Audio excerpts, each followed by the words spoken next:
Hello and welcome to the Hindus panel discussion on a highly relevant topic, understanding youth violence, causes and solutions. I am Krishna Kumar, and joining me is my colleague and special correspondent MB Praveen, and we are coming live from the Kochi unit of the Hindu in Kerala. A spate of recent violent incidents involving students and teenagers, which included street fights and brutal attacks aimed at maiming or even killing the peers, had left Kerala shell shocked. The reverberations of two gruesome incidents over the past 1 month are yet to subside. The first one, the brutal incident in which a 23-year-old allegedly carrying out 5 murders in Vanyaramud in Tirunelveli district. And second, the tragic death of a 15-year-old boy at Tamarasheri in Kozhikode following a clash between two groups of students on March 1st. The violent incidents involving school children and teenagers have triggered a debate about what have gone wrong with our youth. While some blame it on the drug menace and the alleged influence of violent movies, others have raised some deeper concerns that include gaps in parenting, mental health anxieties, and the impact of tech and social media on the Gen Z. To discuss the issue threadbare, we are joined by an esteemed panel, including Dr. Arun B. Nair. He is Professor of Psychiatry at the Government Medical College, Tirunelveli. Mr. Blessy, National Award-winning filmmaker. Dr. Amruth G. Kumar, Professor of Education, Central University of Kerala. And Aseel Muhammed, a psychology student and social media influencer. Welcome you all to the discussion. Thank you for accepting our invite. Praveen, can you just take it from here?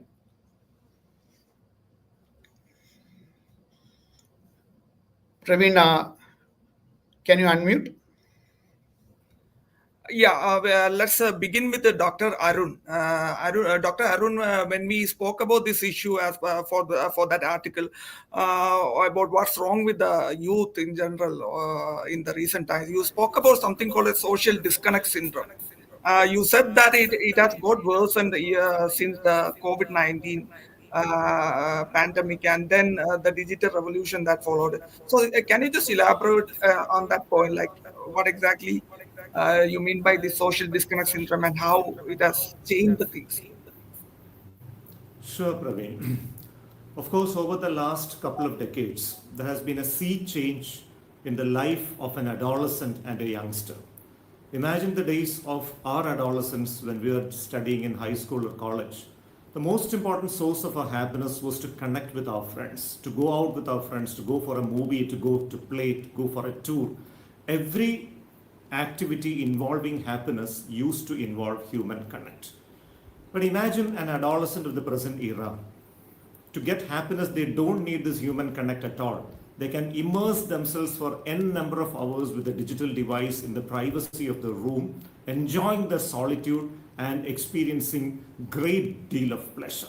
So that is the reality of the present times. So the present adolescent does not need a human connect to become happy. Of course, he has a choice to connect with people, but when a choice is there not to connect and still get happiness, that becomes the obvious choice. And another wonderful phenomenon which has happened over the last 3 decades is that the human behavior has become much more impulsive and impatient thanks to the digital revolution. 20 to 30 years back, when a youngster wanted to watch a movie, the only way was to travel all the way from his home or hostel in a bus to the theater. On a release day, there could be a huge rush. You'll have to wait in a queue for a long period of time very patiently. You may get a ticket, you may not get a ticket. You may be able to reserve a ticket for the evening show. So the moment at which a desire is generated in your mind and the moment at which that desire gets translated into a reality, there used to be a time gap. The same was true for if you wanted to have some good food, a variety food from a hotel. You needed to be physically present there, and sometimes if there is rush, wait. If you wanted to profess your love to somebody, you needed to hand over a letter to some mediator or maybe send a letter and wait for the response to come. So the response used to happen after a period of time. So this time gap between the origin of a desire and the satisfaction of that desire, that used to give us the time to think about the two possible outcomes of the desire. The desire may be satisfied, it may not be. So a plan B would be generated. If by any reason my desire is not going to be fulfilled, what would I do? I develop a plan B. So even if I don't get a ticket for this film, even if I don't get a chance to have the food of my choice, there is always a plan B. But cut to the present generation, to watch a movie, just take your mobile, a couple of clicks, and some ticket is available somewhere. If you want to order some good food, just open an app and a couple of clicks. If you want to profess your love to somebody, just send an emoji and there is an instant response. So there is no time gap between the origin of a desire and the moment of realization of that desire. So as a result of this, human beings have become inherently impulsive and impatient. As a result of which, if by any reason your desire is not satisfied, it is not fulfilled, you react in an impulsive manner. This can explain the crimes of passion which we have been discussing over the last 5 to 6 years. Even before pandemic, that used to be there. If your love is turned down by somebody, you throw acid at the face of your lover, you kill your lover. And nowadays, even if you don't get money to buy stuff, again, you will not have any difficulty in killing your relatives. If your mobile is not handed over a day, there have been instances where adolescents have committed suicide. This is the reality. And again, we are a semi-westernized society. We are looking towards the West and we are attracted by the freedom which is prevalent in the Western society. But the reality is that we are not understanding even the Western society in the full form. We are not aware of the inherent sense of discipline which is prevalent in the West. We are only attracted by the freedom. So all these confusions, that has led to a state where human beings are overreacting to a given situation. Added to it, the digital addiction, which has taken away a lot of humane qualities from a human being, which has led to a situation of addiction to such a level that even the economic survey, which was tabled in the parliament along with the budget this year, has mentioned about how this digital addiction is affecting the mind of young children. And the last nail in the coffin has been the influence of drugs in the society, because we know that if drugs, especially synthetic drugs, are consumed, the activity of the prefrontal cortex, which is the most important center for self-control, is damaged. You lose your self-control and you act upon your impulses. Whatever desire brews in your mind, you act upon it in the worst possible manner. So it's a combination of multiple factors which has led to this present phenomenon.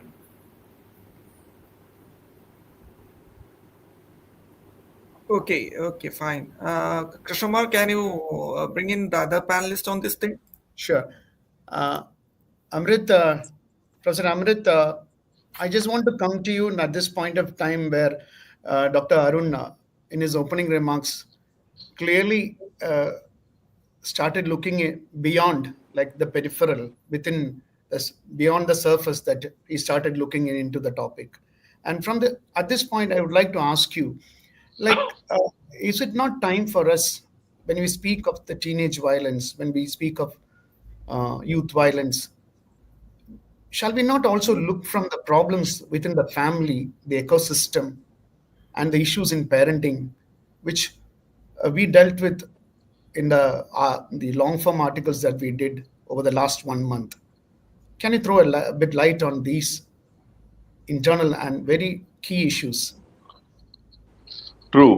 What Arun said, I fully agree with that, because there is a desocialization movement which is happening in our society. Actually, our children are being stripped off from the society, and then they are being allowed to be in a particular island where they are in a kind of a solitary island, and they're enjoying it actually. One important thing that we have to notice is that, many of the great thinkers and psychologists just used to say that violence is basically innate in human being. For example, take the case of Sigmund Freud. We very interestingly pointed out that, when you talk about love and hatred, hate is older than love in humanity, he says. So, because when our connection with the things and commodities, it is hate comes first than love, according to Sigmund Freud. You can agree or disagree with that. There are many other, great psychologists who very emphatically argued that people like, Conrad, Lawrence, who was a famous etiologist, and who argued that violence is basically innate. And take the case of the famous work of Thomas Hobbes, who also argued that, we have an innate tendency to, to get the power and then desire for power and to exert violence for getting it. And one thing that we have to understand is that, to a larger extent, we have to agree that a human has a tacit tendency to possess violence. We are innately violent. But when we are talking about the real man, he is violent or she is violent, and then violence is part of it. But when we are talking about an ideal man, we can cover up many of these things. One important thing which Mr. Krishna Kumar was talking about, the family, parenting, and all these kind of issues. Violence has been institutionalized in humanity. When we talk about the global issues, we can see that war is an institutionalized violence between countries and among countries. Take the case of the First World War and Second World War, and the wars which are happening, between the countries are basically institutionalized violence. Then we look at the cases of our small villages, whereby, small villages and in a small, hamlets, we can see that, violence happens during the time of festival of the church, festival of the temples, and, some programs of the organizations, or maybe elections and so on.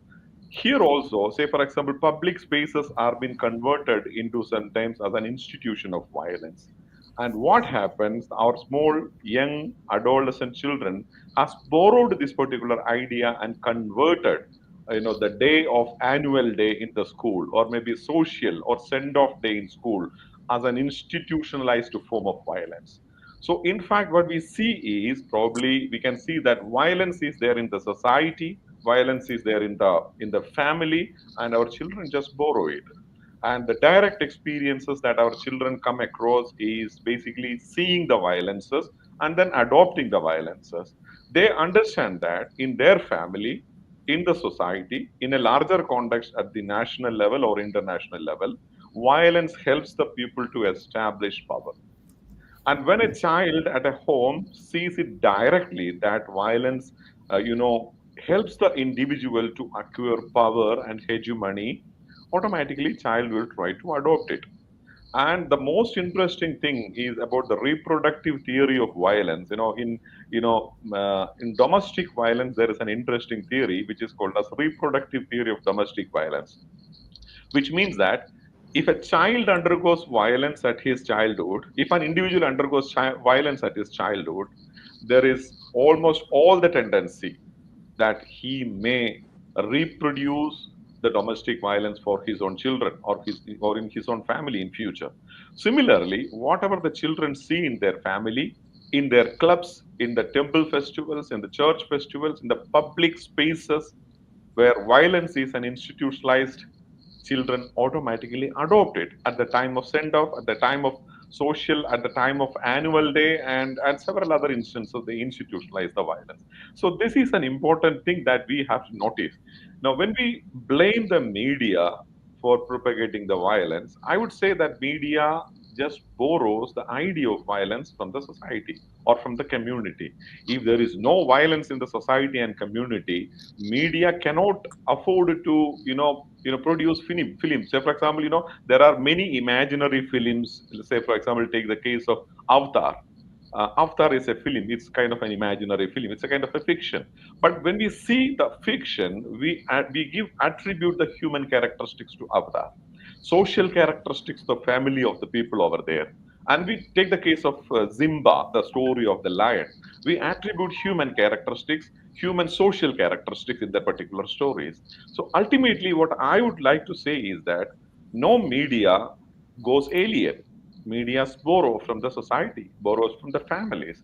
They just mirror what is happening. It's not just media. So we have to obliterate, or I don't know whether it is possible, but since there is presence, until there is presence of violence in our society, in our family, there are all the chances that our students will understand that this is a wonderful way of acquiring power and establishing power, and they will try to reproduce it. First of all, we have to address this particular issue, in my opinion. Okay. Yeah, Krishna, let me bring Aseel at this point. Aseel, I hope you can hear me.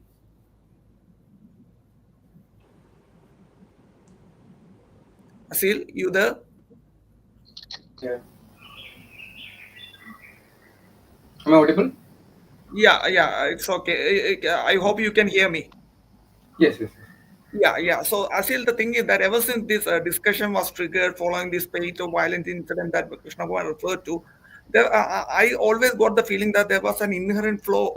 There was an inherent flow to a certain element in the sense that the debate was always dictated by what the elder generation wanted to say about it. They were asking these almost like cliche question like what is wrong with our youth, but don't you think that it's also about the society in general, and this very particular, yeah, elder generation has also got to take some responsibility, take some blame for what's happening in the society. You were one of the lone voice that could be heard in this entire debate to represent the younger generation. So what do you think about the issue in general, and about the character of the debate it has taken in the media uh, in specific? Yeah, actually, yes, and I believe this meeting or this discussion is the best example how a debate or how a discussion should be. Because hats off to the both speakers who have spoken before me. They were highlighting like the technical side of this issue. They were highlighting the mental health side of this issue and psychological side and all these things. And what happened in most of the media discussions were, I'm not going to blame this media thing because, as the former speaker said, there were reasons for their discussions. But what happened in majority out there in those discussions was like a blame into the generation, and all those titles was also like that. Like why is this 2K kid so violent? Why is this 2K kid so dangerous these days? And the topics went like that. So in that space, actually, we lacked something. We lack to explore the mind of the children. We lack to explore the mind of the teenagers. What's happening around? What's happening inside them? And as my former speaker said, that is a very important thing we should discuss actually, about the psychology, about what they come through, and how these things, how this violence is happened, and that is a thing which should be discussed. Sadly, what happened was we have a majority who don't want to hear blame, who just loves to put blame into someone, and that majority is the audience of the mainstream media. So that the discussions, the narratives, and all these things are shaped in the mainstream media will be very supportive to that majority. The thing happens there is uh, the core issue, the core problem is not addressed there. And in all these previous discussions, we had discussions about violence, we had discussions about mental health, we had discussions about everything.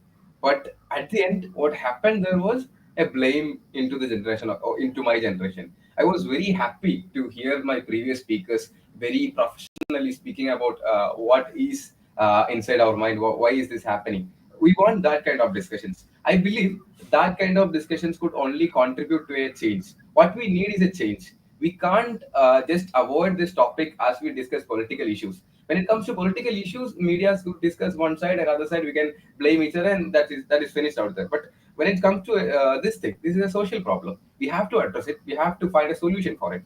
For that, we need studies. We need professional understanding about these things. What happening here, and as a part of that, we need to implement changes. I believe the major domains the change should be implemented is, of course, the senior generation who drives both the academic side and the parenting side, which are the two major parts, which is, I mean, considering to a teenager or a young kid.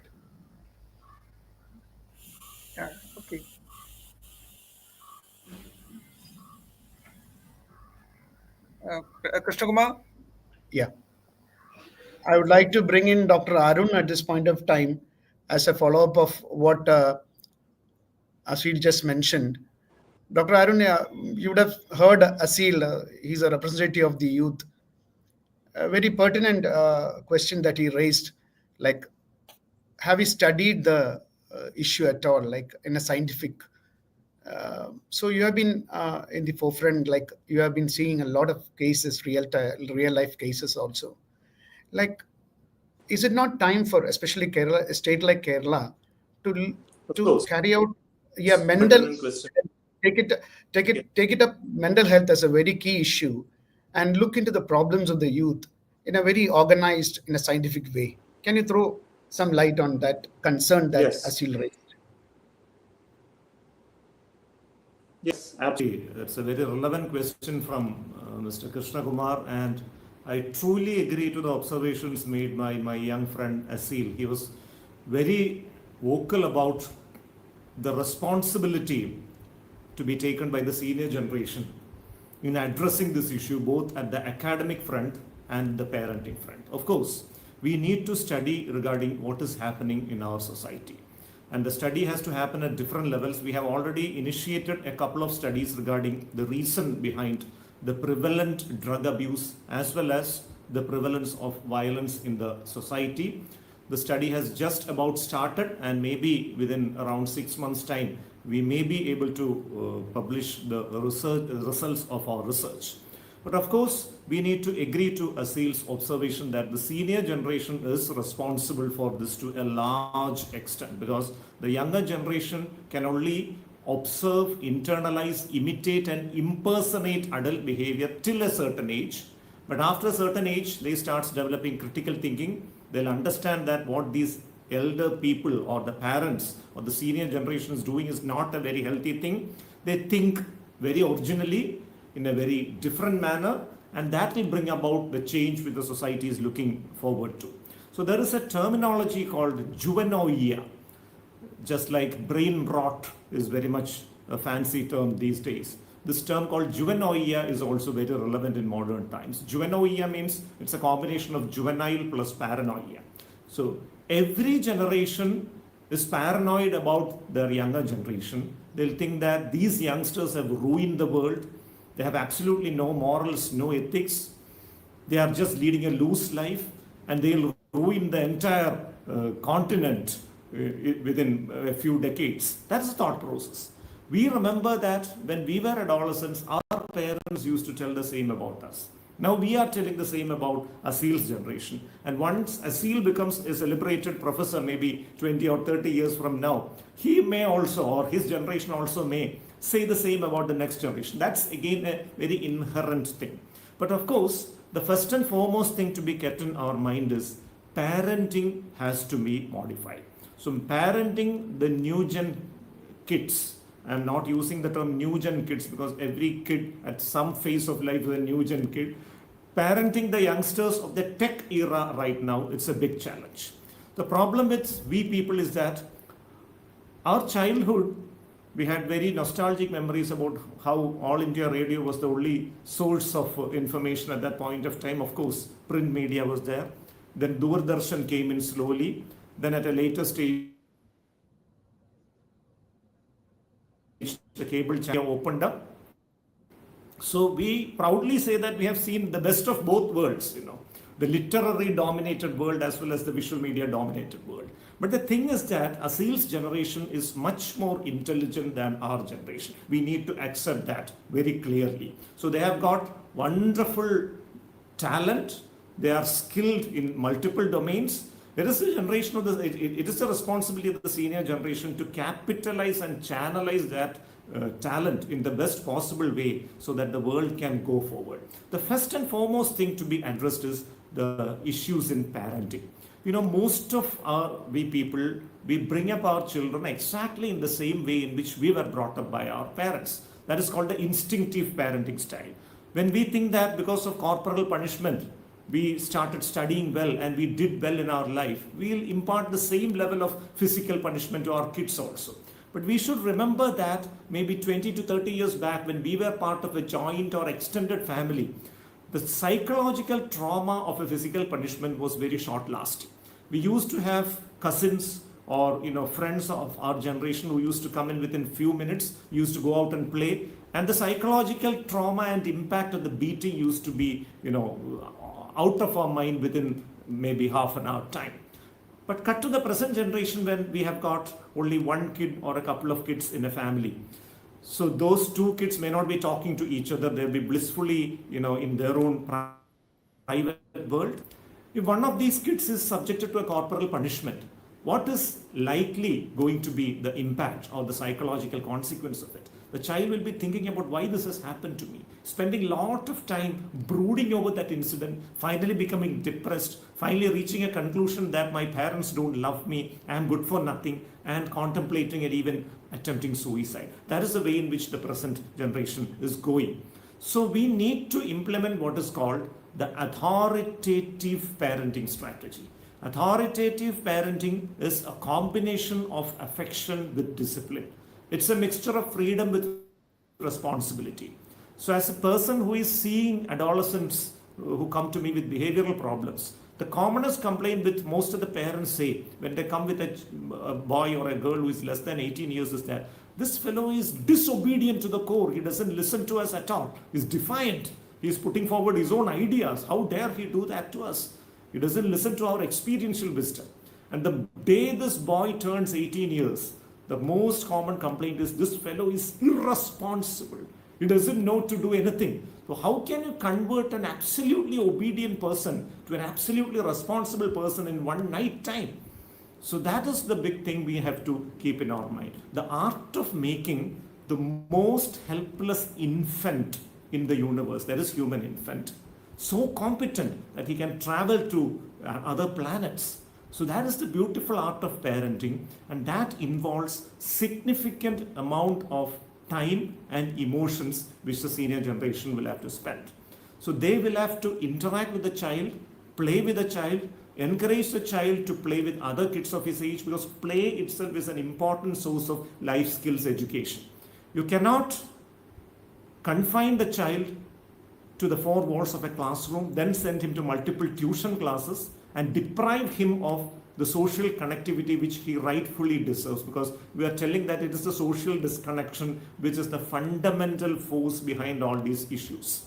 So the parent should take responsibility to expose the child to a wider social horizon. Number one, the parent should entrust the child with responsibilities, appreciate him and reward him when he is doing those well, and give more responsibilities. And before 10 years of age, you need to introduce the concept of discipline. We have to be a role model in front of the child. And we need to ask the opinion of the child also when he gets into an adolescence. If you plan to buy a new car, there's no harm in asking the opinion of the adolescent boy or girl in your home also. Of course, he may come with the name of some fancy car, but if you tell him the financial implication of that, purchase, definitely go back. That is what I think. And the second thing is, what is the education system doing to our adolescents? Education system in our world is based on fierce competitive spirit. The teachers compare the kids based on their academic performance. Parents do the same. And by the time these people reach their college level, the teachers and parents would have stopped this comparison exercise. But the adolescents themselves start comparing themselves with others once they reach that stage. And this comparison is going to be an extremely negative influence on the adolescents. So we need to impart what is called life skills education as part of the academic curriculum itself. Because in 2002, when UNICEF conducted a meeting about adolescent problems in different parts of the world, experts from different nations joined that meeting. And it was identified that adolescents had three major problems. It was called the unhealthy triad of adolescence. Unhealthy sexual experimentations leading to sexually transmitted diseases, drug addiction leading to various behavioral and psychological as well as medical issues, and aggression directed at oneself and others. And how to tackle this issue was the topic of the deliberation. And finally, they came forward with this concept of life skills education. So life skills are a group of adaptive abilities which every adolescent should imbibe, internalize, and put into practice to face new and difficult situations in life. The 10 life skills include things from self-awareness to empathy. It includes communication, interpersonal relationship, problem solving, and so many other things. How should we impart life skills in the educational curriculum? It should not be in the form of a didactic lecture. Please don't expose these kids to another traumatic experience of suffering a lecture. It should be a participatory, process oriented, and experiential training. It should be an activity based training. And of course, we need to impart some elements of humane qualities in school also. In all schools, all the students who score first rank in academics are celebrated. Those who win first prize for sports meet and arts competitions are celebrated. But does any school or any teacher celebrate a child who has taken 15 minutes of his time to help a blind man cross the street and came to school late by 5 minutes because of that reason? What will be our attitude towards that child? We will, of course, tell that child that why did you waste your time doing unnecessary things? If such a child who has done an act of kindness is also appreciated in a public space, that will create an image in the mind of the small kids that these things can also gain social acceptance. If I do these kind of activities also, I can get a recognition as an individual person. So these are baby steps on which further developments have to happen. Thank you very much.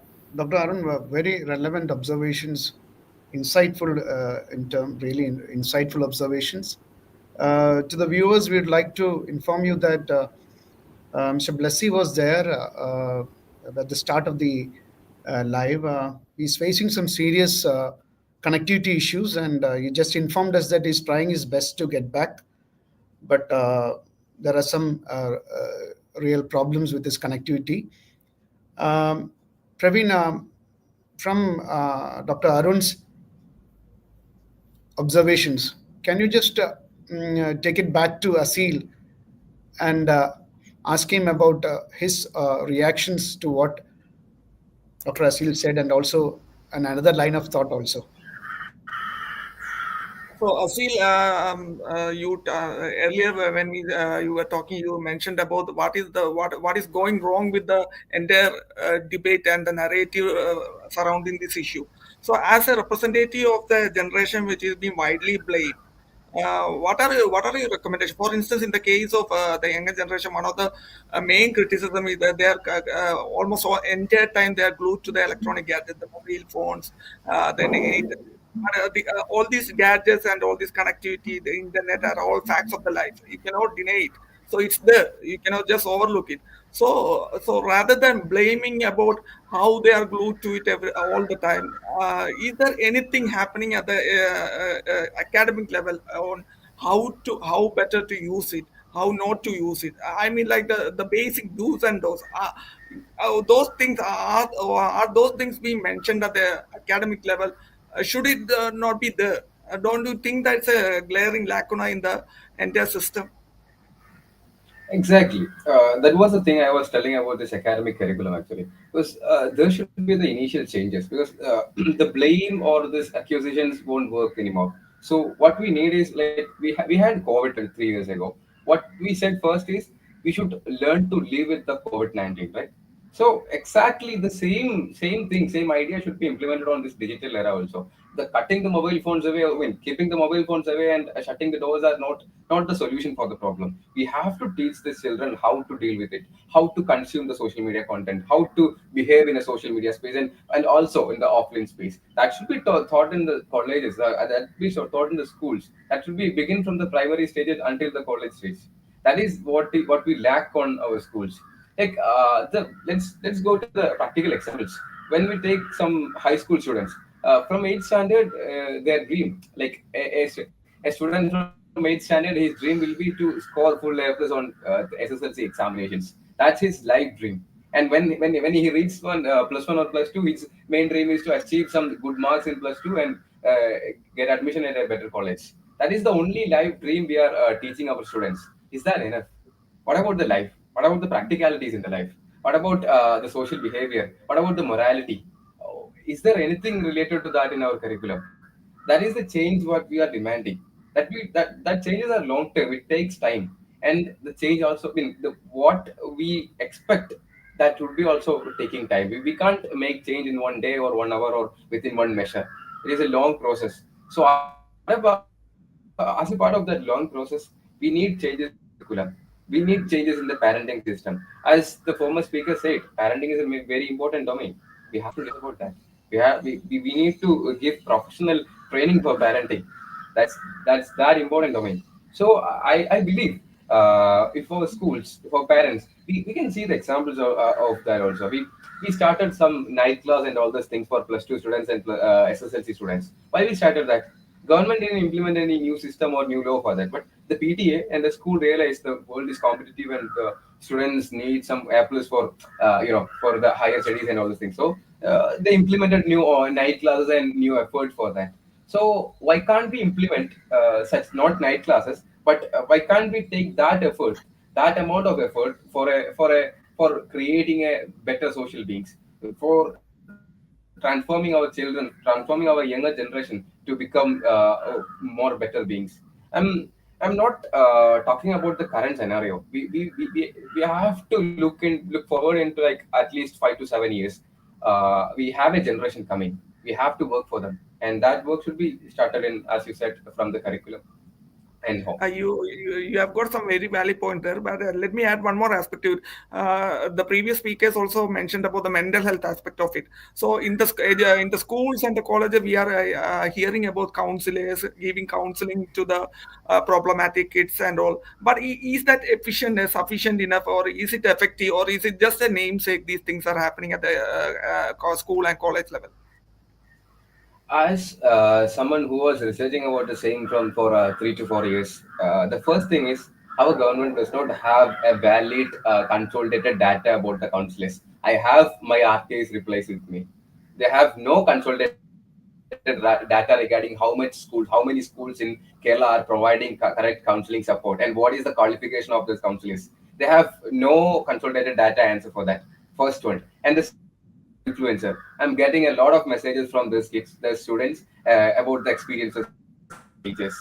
There, one thing is sure that any section, when it comes to any profession, no profession has 100% good, perfect people. There are people with imperfections. So, if we are giving teachers the duty of counselors, there is a very huge problem because in at least in some cases teachers are the one who are giving trauma, teachers are the one who are giving pressure, teachers are the one who are giving problems to at least a few kids. So in that scenario, how can this counseling thing for teachers be effective? How can a teacher act as a counselor? And also, I'm a psychology student. The basics we study is about the confidentiality that we maintain about our clients. As a student, I doubt how can that confidentiality maintained in our society from a teacher. I don't believe in that because my experiences says we can't believe in that confidentiality from the teachers. So Krishna Kumar is Blessy back. No, he is not yet. We are trying. Our team in Chennai is trying their best. Yeah. Professor Amruth, in our earlier discussions, you had often mentioned about the undemocratic spaces, like in households and society, and you suggested the elimination of these undemocratic spaces as a first step towards the prevention of violence among children. Would you be able to elaborate on that thought? And also, one more point here, Aseel also mentioned about the gaps in counseling in schools and colleges, because you are into extensive research in these areas. In these two questions, could you come share your thoughts on it? Yeah, definitely.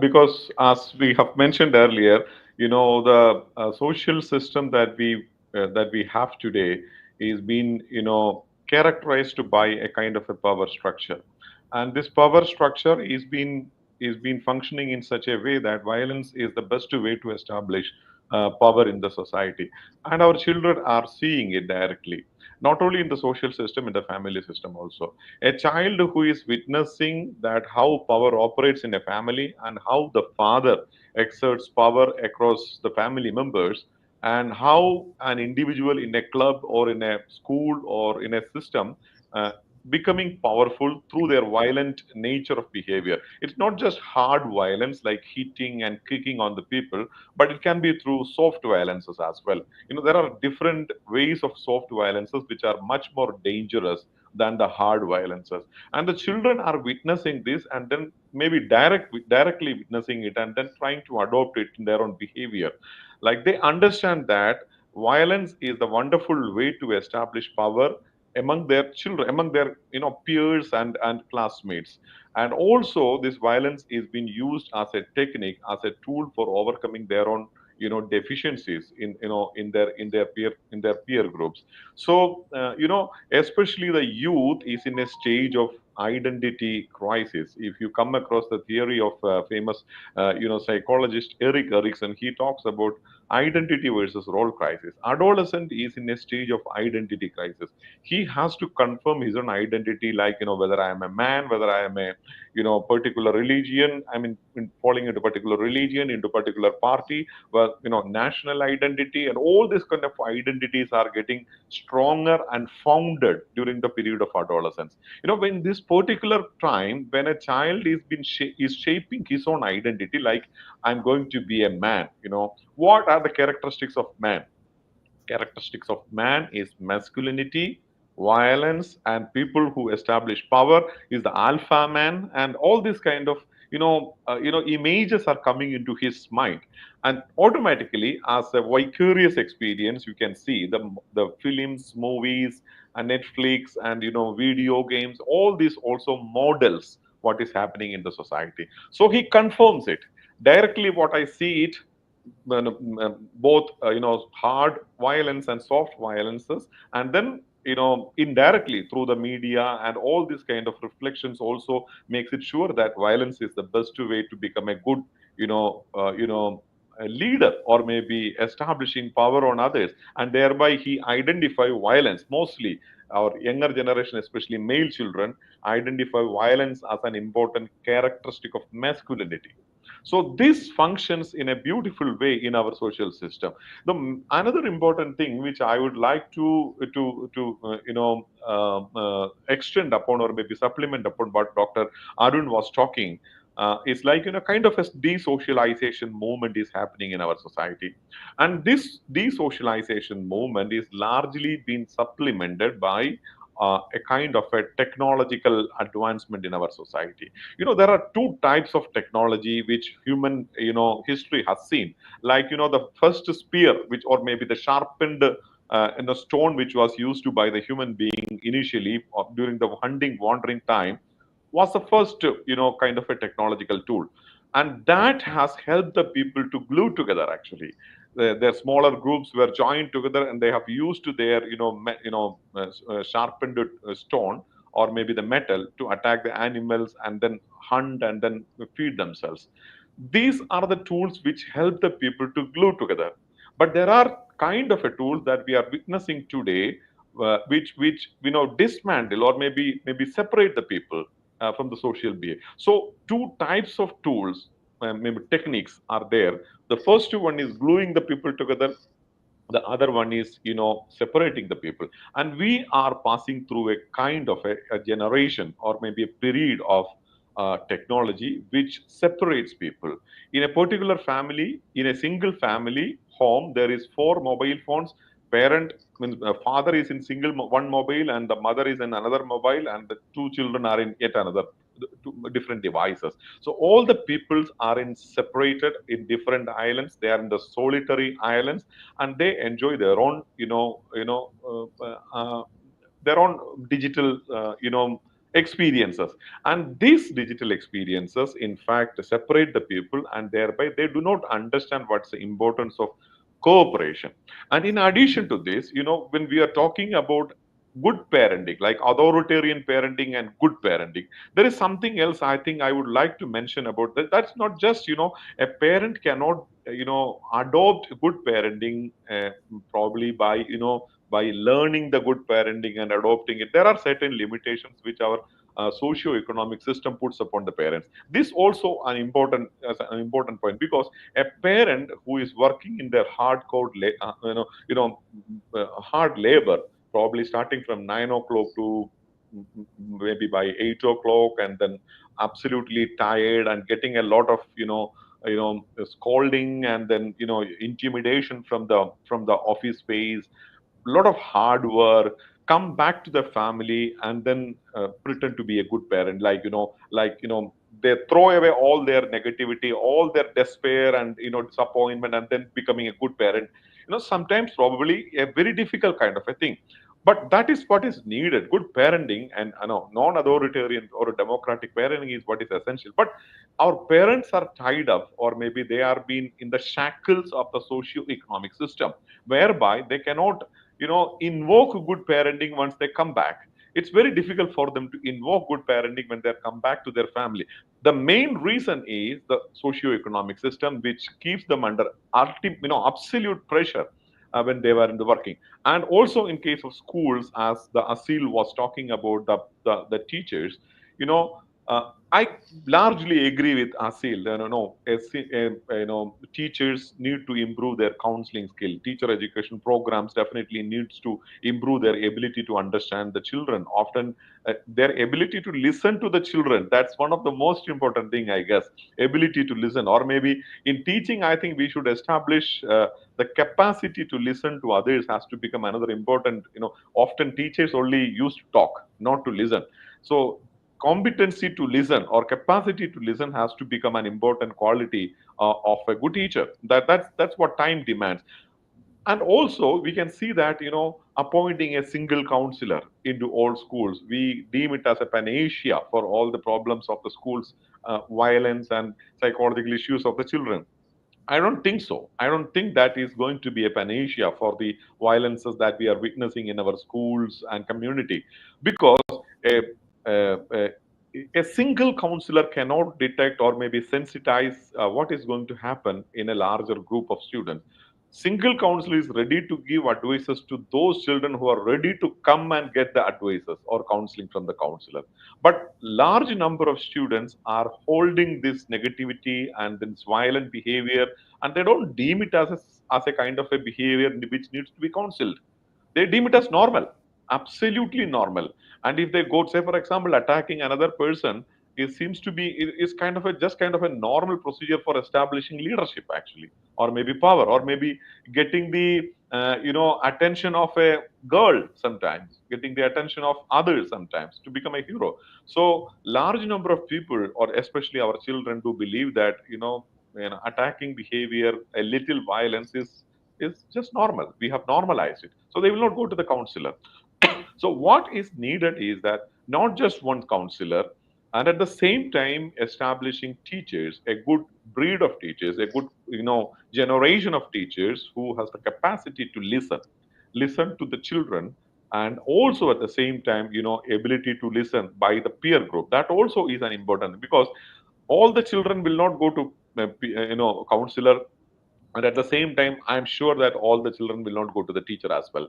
And who are the most proximate friend of these children is their own peers. And these peers also must be sensitized about the need for understanding, or sensitizing the problems of their own friends and then peer group, and thereby providing a kind of counseling, or maybe kind of guiding the children, maybe in difficult times. So this is also, so what is needed is a sensitization, not just for the teachers, not just for the appointment of not just a counselor.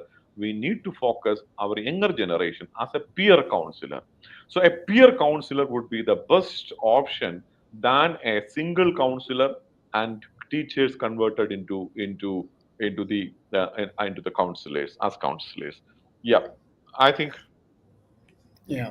Praveen, Amruth, very interesting observations, and hope Aseel also got a response from you on these very key issues. Uh, as we move on, it's almost 50 minutes into our discussion. As the title suggested, we also this up to this point we discussed the causes. Now, Praveen, can you start asking Dr. Arun about the solutions also as the final round, as we reach the last part of this discussion. Yeah, so Dr. Arun, we have a very insightful and extensive discussion about what is ailing the society in general and this generation in particular. So rather than pointing out the problems and the issues, now I think it's high time for us to make some suggestions, make some recommendations how to improve this state of affairs and how to get things done so that there is a perceptible change in this entire situation. So what according to you are the most important aspects to be focused on and what should be done on a war footing?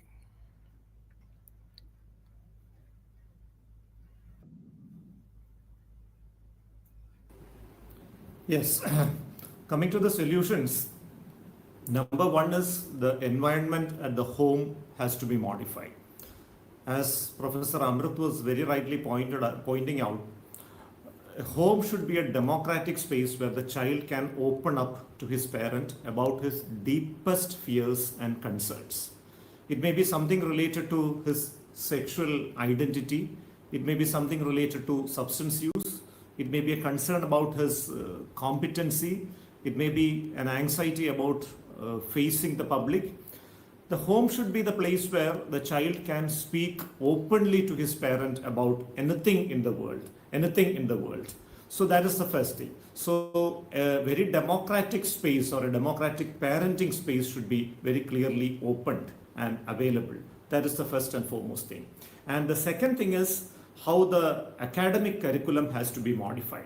I just mentioned about how life skills education has to be integrated into academic curriculum. Always, there have been instances where life skills education was part of the CBSE curriculum right from 2009 itself. But hardly any school gives a proper activity-based training in life skills. They just give some grading for the child.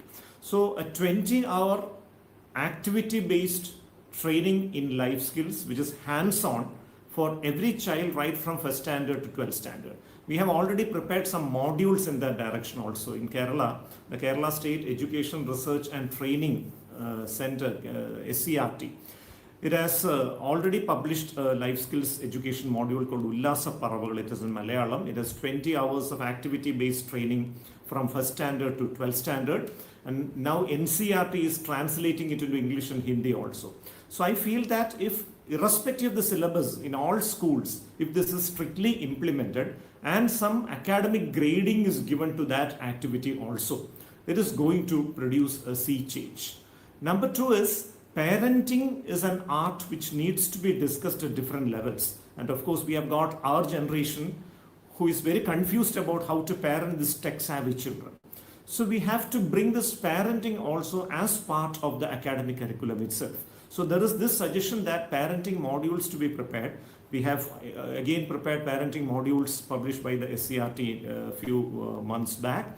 That has to be integrated into the academic system again. We can ask the teachers to conduct class PTA meetings. It should not be a huge PTA meeting where hundreds and thousands of parents come and listen to a lecture and go. A class PTA where 30 or 40 children in a class, both parents have to be present, and a discussion once in every term. So a term may be 3 months. So once in a term means only once in 3 months the parents will have to come to the institution, the educational institution, and listen to these kind of discussions. So such a thing where parents are educated about the recent advances in parenting, what they need to do, especially in a technologically advanced era, is a very important thing. So again, presence of fathers should be definitely included here.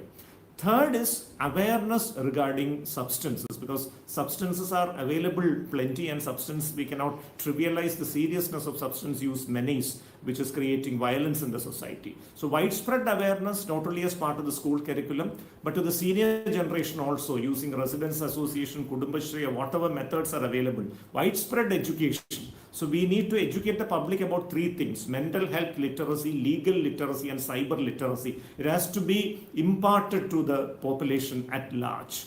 And of course, identification and addressing of people with behavioral problems is a very important thing.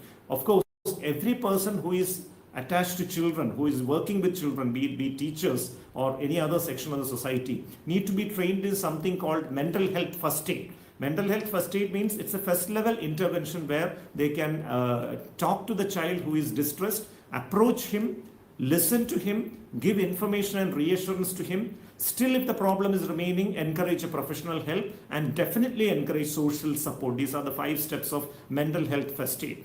And if there are children who require specialized psychological interventions, they can be referred to a clinical psychologist, or if medications are needed, to a psychiatrist. A system should be there. We can integrate the school counseling system to the district mental health program, which is functioning effectively in all the 14 districts of Kerala. So addressing such kind of issues which are major.